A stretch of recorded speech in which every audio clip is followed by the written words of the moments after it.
Mr. Ryan, Senator Tunney says he thinks, in fact, that you have a very bad memory, and he regards that as rather suspicious. You didn't respond inside.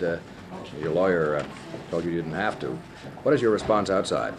Well, I've certainly tried to be responsive. The questions that were asked certainly cover a very long period of time, and there were a multitude of questions.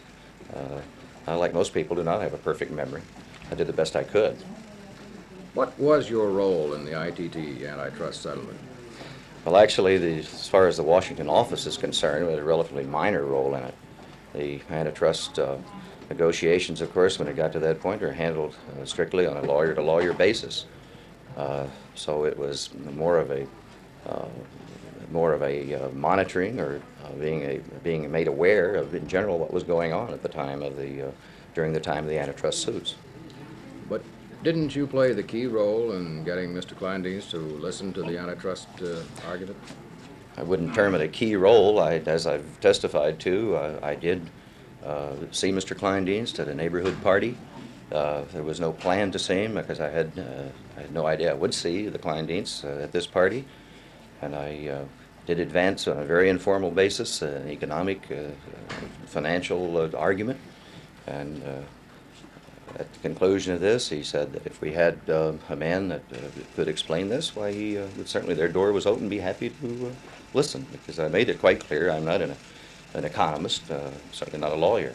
But I guess what I had told him, I said, I'm sure that we can find a gentleman who can, and it was on that basis. I said the Department of Justice certainly have an open mind, and if such a gentleman called, I thought they would talk to him. Mr. Ryan, the members of the committee spent a good deal of time asking you questions about the shredding escapade. Do you feel that's been blown out of proportion? I certainly do, and I've tried to say inside, I think it has been blown out of proportion. There were relatively few documents shredded. There were a number of documents that were just plain thrown away. It was a good time when we were looking. The first time that we even looked in the files was, as I said, inside to determine whether or not there was a copy of the so-called Anderson memorandum.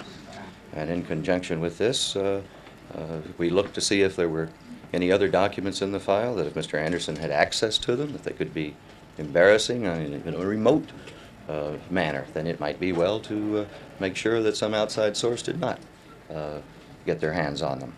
After all, they are our documents. Mrs. Beard has said that she was not happy when she first discovered the shredding.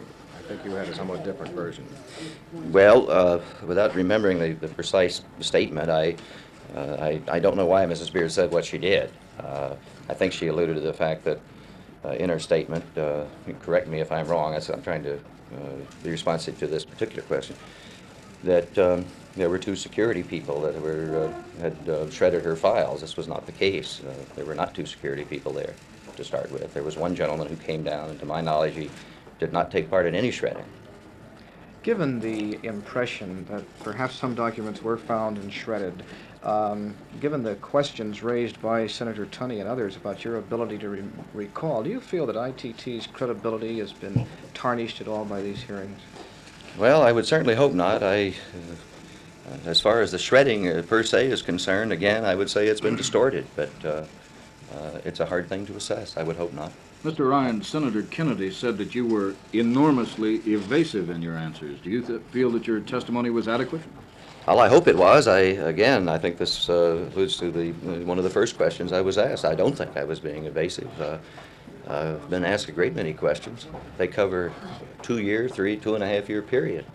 And I've done the best I can. I do not have a perfect memory. I wish I did. Mr. Ryan, would you say your career at cocktail party antitrust negotiating is over?